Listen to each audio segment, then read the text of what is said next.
During this chat, we're going to go over recognizing cybercrime, so specifically organized crime. So we'll go over some of the indicators that you'll typically see, what their motives are, some of their attacks, and then how to defend yourself.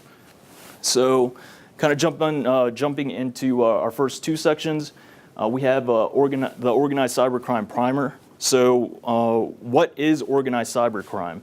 Have you guys had a chance to watch any movies about the mob? Or the mafia, anything like that. I think over in Asia it's called like the triad or whatever. This is sort of like that, but a little bit nerdier. What does that mean? It's groups of hackers with primarily monetary goals. These are guys who come together and they're very good at what they do, and they're very organized and they're there to make money. Right? Everybody wants to make money, so they kind of make it hand over fist.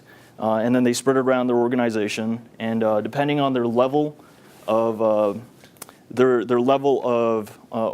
organizational level, how skilled they are, sometimes they're state sponsored. There are no ties to there's no proof in cyber for a lot of stuff, right? But there are a lot of reports out there about these guys kind of being tied into to governmental organizations, getting funding from them, that kind of stuff, right? They can be extremely organized. And you guys heard of the term APT, Advanced Persistent Threat? That's a term you commonly hear with government or with government hacking groups, right? Guys who are state sponsored. So a lot of these organizations, they're almost at that level. They may not be running 24-hour operations, but they're close, right? They have folks who are dedicated to doing malware development. They have folks who are dedicated to doing exploit kit development, finding zero-day vulnerabilities, doing scanning and enumeration, figuring out what servers or services are vulnerable out there that they can exploit. So they have entire teams dedicated to it, just like APTs do. Some of the predictions for organized cybercrime that Security Intelligence came up with for 2016 is that they're going to move less from focusing on you and I, targets of opportunity, low-hanging fruit, and they're going to move into targeting businesses. They want to get the financial data that businesses have. They're also predicting a shift over to mobile. Everybody has them now. And the nice thing about those is if they can target those devices, if they can get malware on your phone, they can do a lot of things that they couldn't do with your desktop computer, right? They can listen in on your conversations. They could take pictures of you and your friends whenever you've got that thing pulled out. They can record video. They could find out where you are any time of the day, right? Because you guys probably have your phones on you all the time. So that kind of stuff's scary. And then extortion. So extortion is kind of covering that blackmail piece, right? And we'll go over some of the pieces there. If you guys have ever had ransomware thrown on your computer or anything like that, a lot of that comes into play. And IoT devices. So we talked about Nest. We talked about some of those technologies like smart fridges. These are being actively exploited now and used as part of a botnet, and we'll talk about that in a little bit more detail shortly. So we discussed organized cybercrime generically. Who are some of the actors that you're going to see here? So China is one of the big actors, and what differentiates them is that they're increasing in sophistication. So they're not exactly up there as being known as the top guys, the guys who you can't catch. But they're getting there, right? What do they typically sell? What are they known for selling? DDoS attack services. DDoS attack services. So what does that mean? Do you guys remember about last week there was an attack against a DNS service provider? If you didn't hear about it, you guys visit Reddit, you guys visit PayPal, anything like that, you may not have had access to it for a few hours. That was the result of a distributed denial of service attack that was launched using IoT devices. So whoever launched that, it could have been part of a service they were selling, but basically they took a bunch of systems and they sent a bunch of requests, and they left us out of the loop, right? We couldn't access those resources.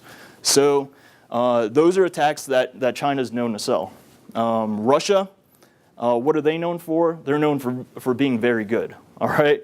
They're known for being very good, hard to catch. they develop new malware, they develop new vulnerability, or they find new vulnerabilities, and they develop new exploits.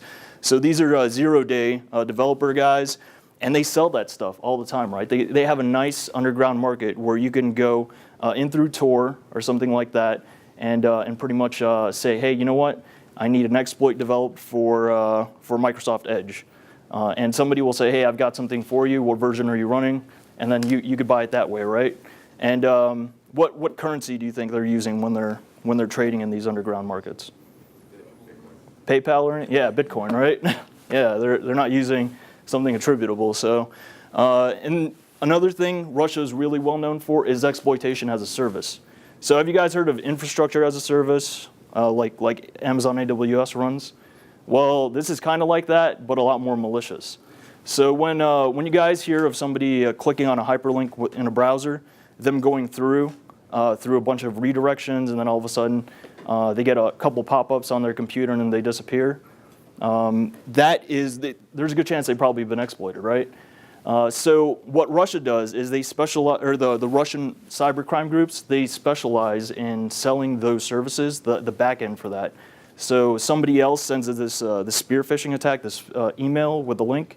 You guys click on it. They host the infrastructure in the background that hosts malware to exploit a Microsoft Edge browser or a Chrome browser or a Java plugin. So they'll sell those, and basically, you guys pay for it. Let's say you guys are black hats. You'll pay for it, and it'll be roughly about $2,000 a month, $2,000 a month or $400 a week or something like that, right? And they'll give you the tools to own these other devices, and then they basically lease it out to you.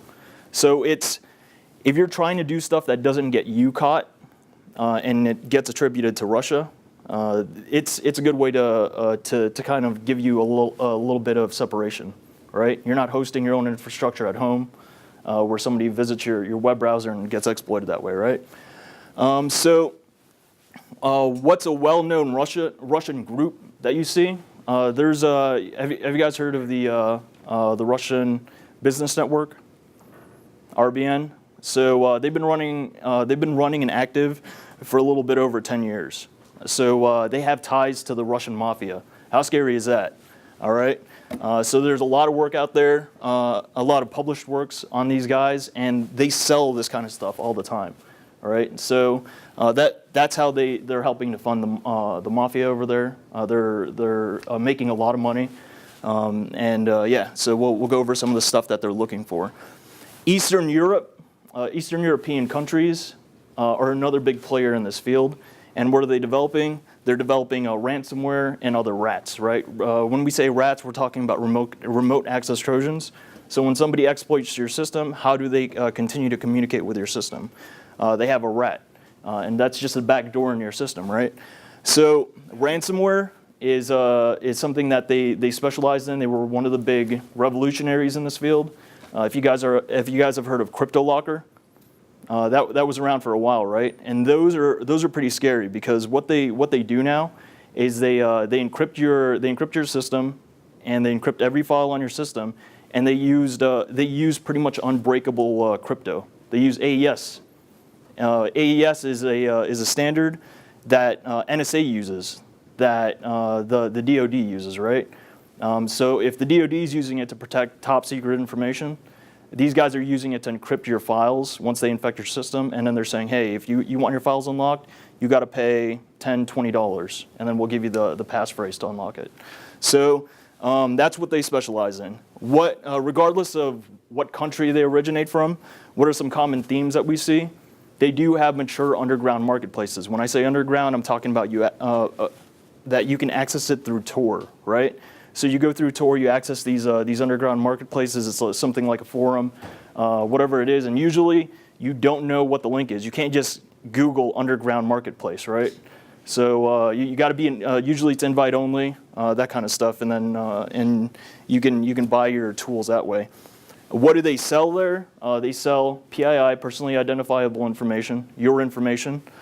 They sell tools. When I say tools, I'm not talking about like a garden tool, right? I'm talking about malware tools. So you want to maintain access to somebody's system remotely, they sell a tool for that. And then they sell financial data. So banking information, logins, they have prices for those. So again, what are their goals? What are they going after? PII, personally identifiable information. They can buy records for something upwards of like $100 for a few folks, right? For ransomware, extortion, what they're trying to do there is get you to pay them to unlock your system if you get infected. Did you guys hear about 6 months ago or a year ago, there was a hospital out in Southern California who got exploited and hit with ransomware, and how much were the hackers demanding to unlock the system?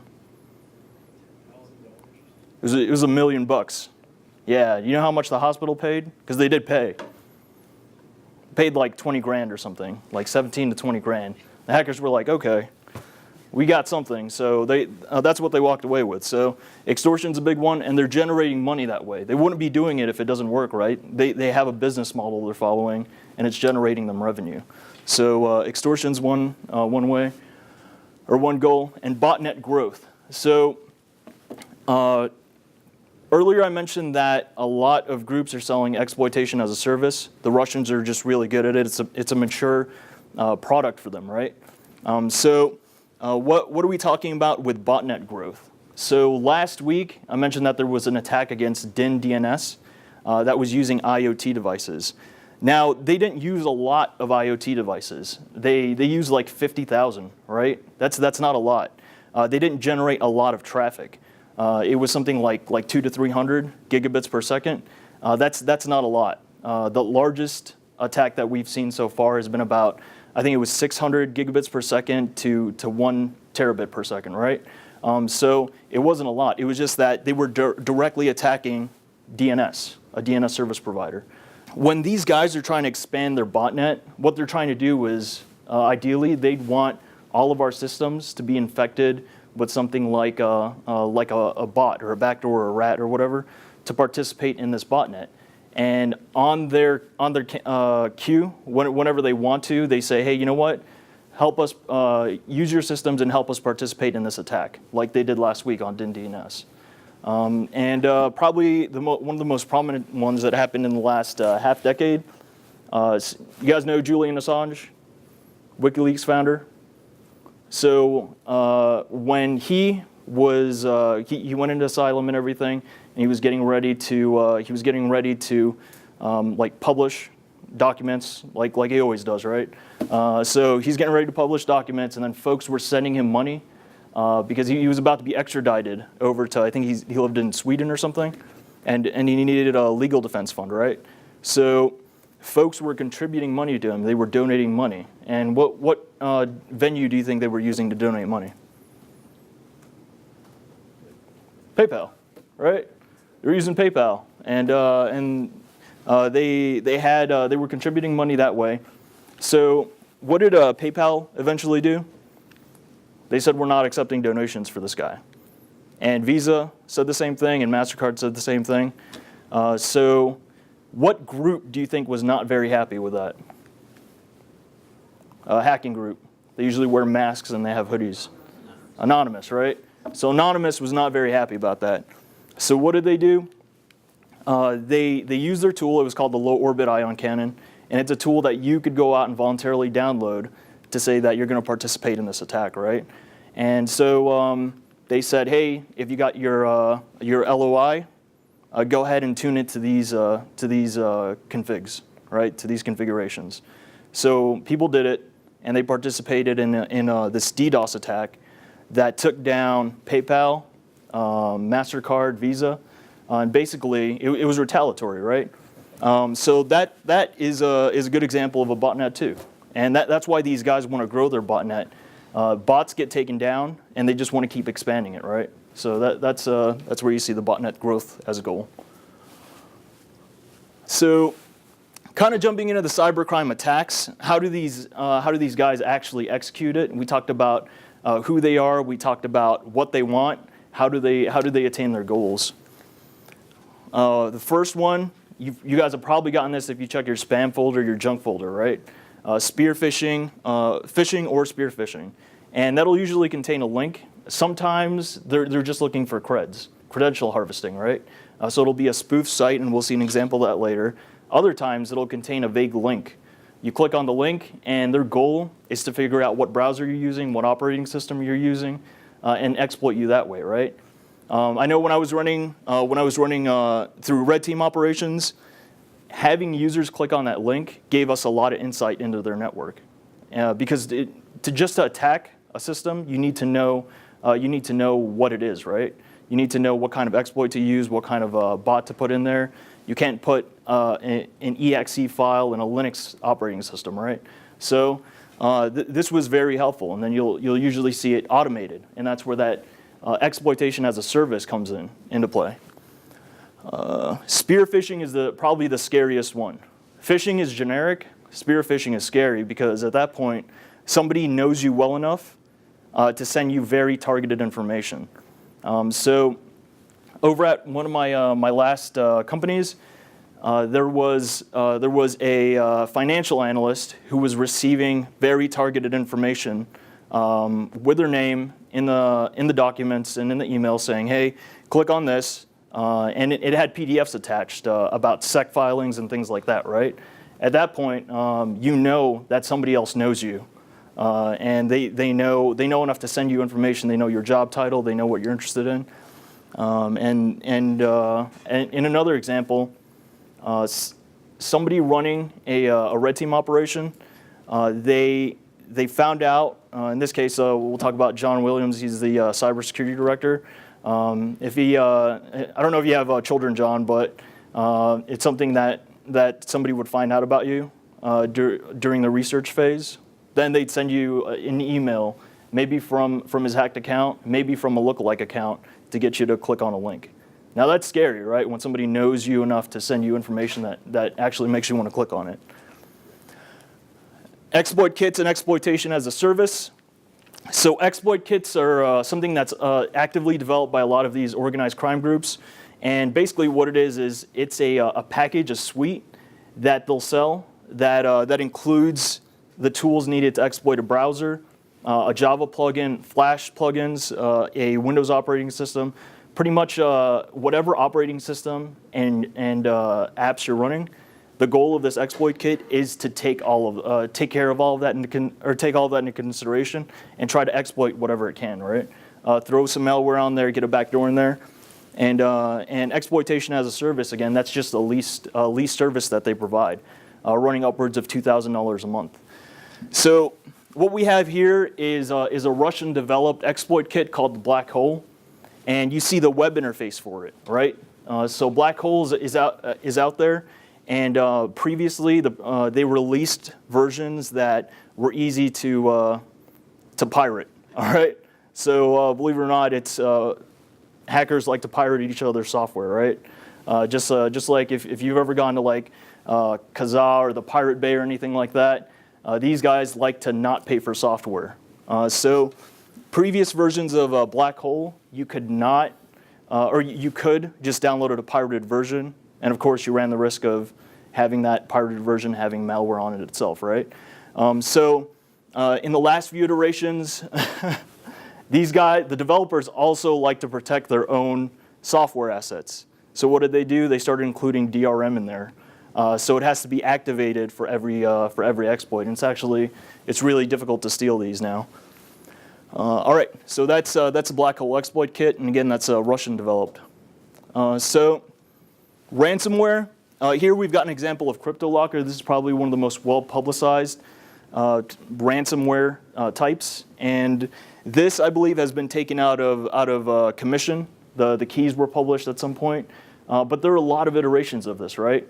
And antivirus companies and malware companies are starting to get smart, and now they're looking at the actions that ransomware typically take on your computer, like reading a file and then trying to modify it and encrypt it. They're trying to intercept those now, right? But yeah, the whole goal of this, again, is they're trying to get you to pay for it with money that can't be traced. So they're trying to go through the Bitcoin method. And doxing. All right, so I got a picture of Donald Trump up there. He could potentially be our next president of the United States.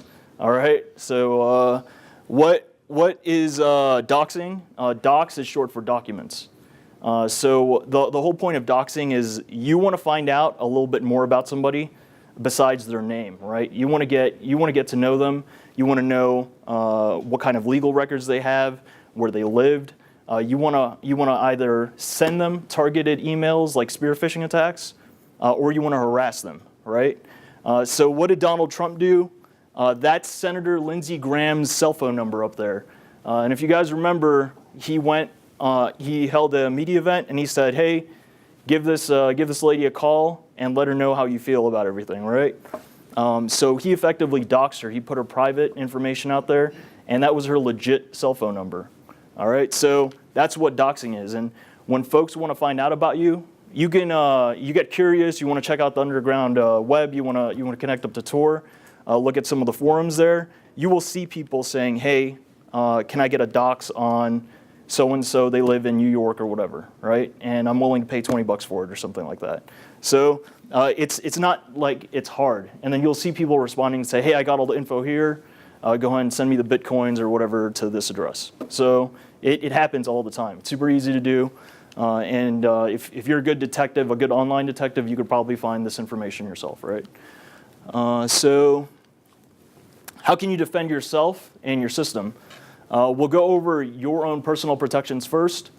One of the first ones is user training and education, and that's the whole point of NC-SAM, right? This month is to get you a little bit aware of the types of attacks that you can expect to come across. Also, if you're part of if you're in a business or something, a lot of them, AACC included, they have mandatory security awareness training programs, right? That say don't click on these links, don't install whatever software on your computer. So this is the best method of protecting yourself from a cyber attack. It's not antivirus, it's not an IDS and IPS. It's just you knowing that, hey, if this link could potentially exploit me. If I post this kind of information online, it could help somebody dox me that much faster, okay? So user training and education is the top one.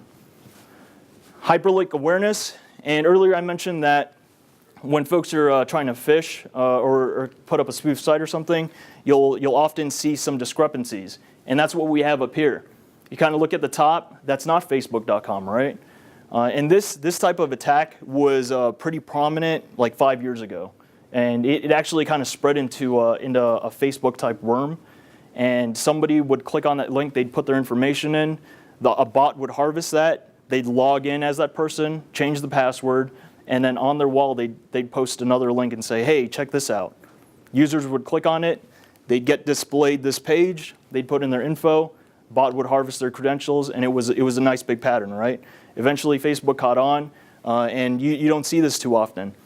But this is usually what happens when you receive an email. It'll get a pop-up. If you work for the DoD, you're trying to log into something like campus email address, that's what you're going to see. Somebody will try to send you a spoofed site.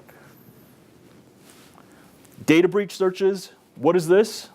If you suspect that your account credentials have been compromised, look it up. There's a site called haveibeenpwned.com, all right? So what does that let you do? You search by username or email address, and it'll say, hey, you know what? Confirmed your Adobe account, your username and your password were disclosed. It's a good idea to change it now, right?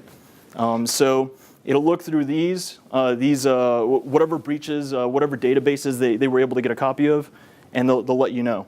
They're not going to display your password. If you guys want to look that kind of stuff up, they usually have it in something like a WordPress. They have a bunch of sites like Pastebin and stuff that host those kinds of files. Password managers. I cannot recommend this highly enough. Why? A lot of folks usually use between like 2 to 5 rotating passwords, right?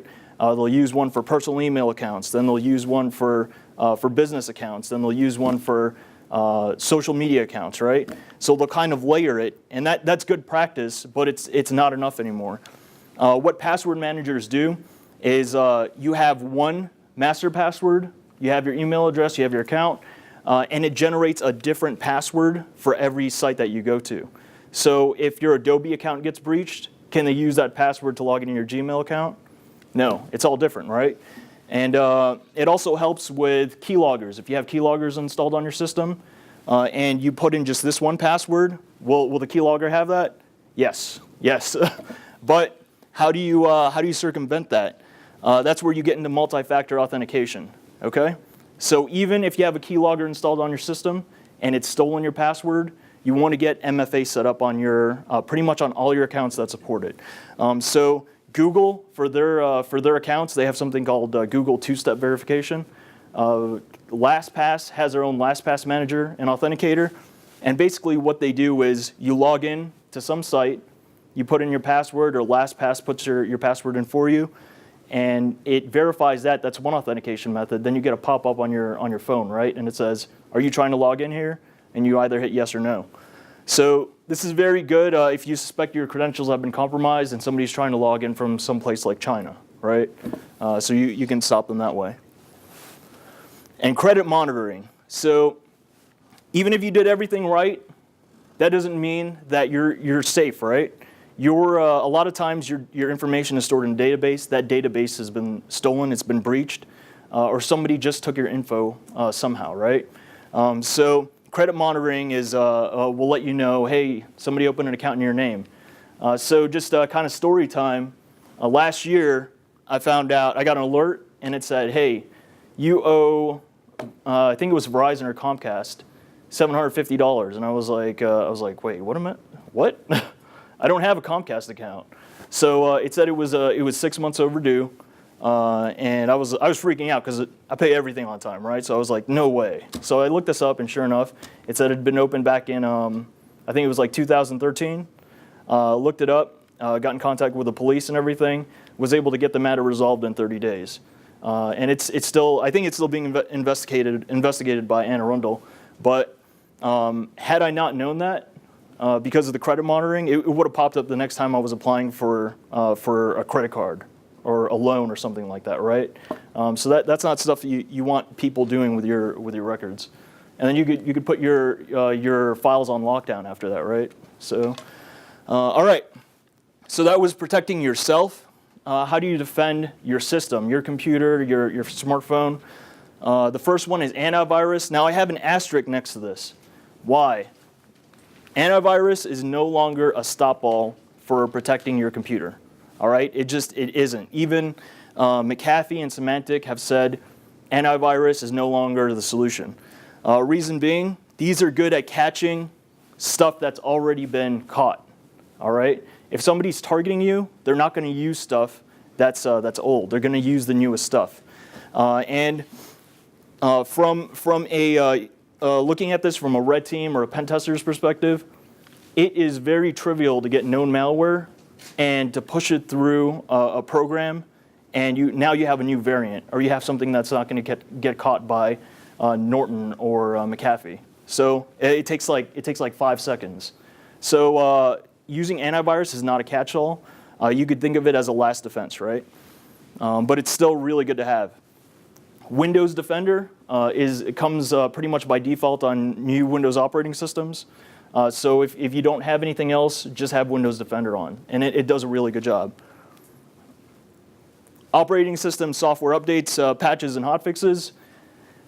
Now, looking at this from an exploiter's perspective, when I'm trying to get into a system, and when I'm speaking with a customer, and we're talking about scoping the project and what boxes can I try to exploit into, what boxes can I, it becomes difficult to hear from my perspective when they say, oh yeah, the last time we ran patch updates was a week ago.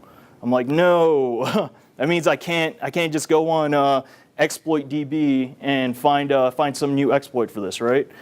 So this stuff really works, all right? If you're wondering whether you should do this routinely, yeah, do it routinely. It makes it difficult. And be cautionary with your software and app installations. That's on your phone. That's on your desktop computer. And look for this right here, unidentified publisher. This thing has stopped me multiple times when I'm trying to get malware installed on a system. This pops up to the user, and they're like, oh, wait, I'm not doing anything. I wasn't even clicking on the desktop. And they get this pop-up, and my tool can't continue, right? So unidentified publishers, that means they're not digitally signed.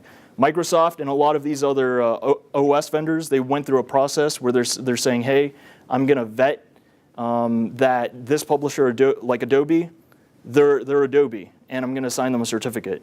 And if during the installation, Microsoft's going to reference that certificate and say, hey, you know what? It checks out, it's valid, I'll let you install this. And if not, it comes up with a warning. Don't ignore that warning.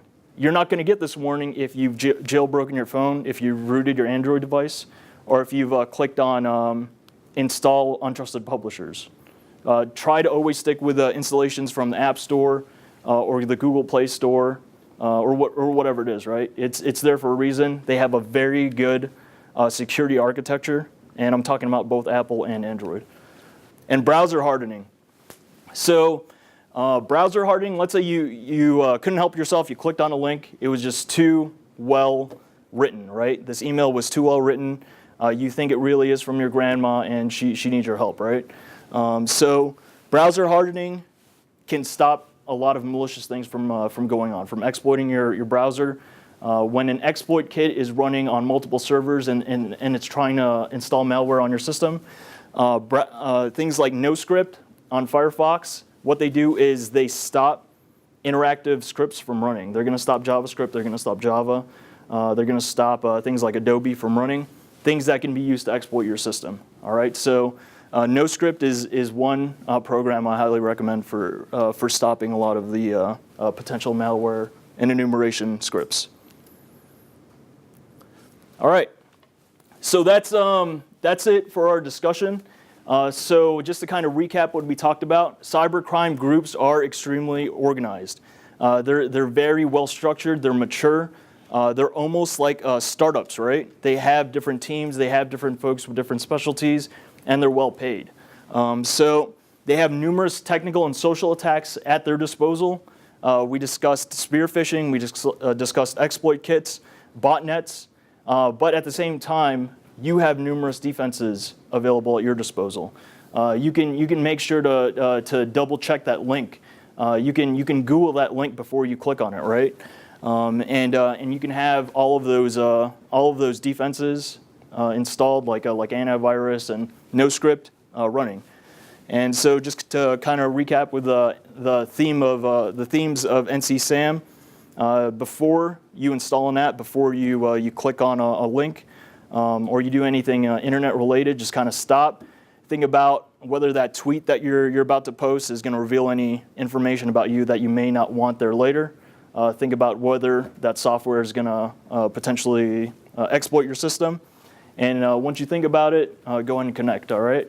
And enjoy the internet. All right, so that's it. Thanks. I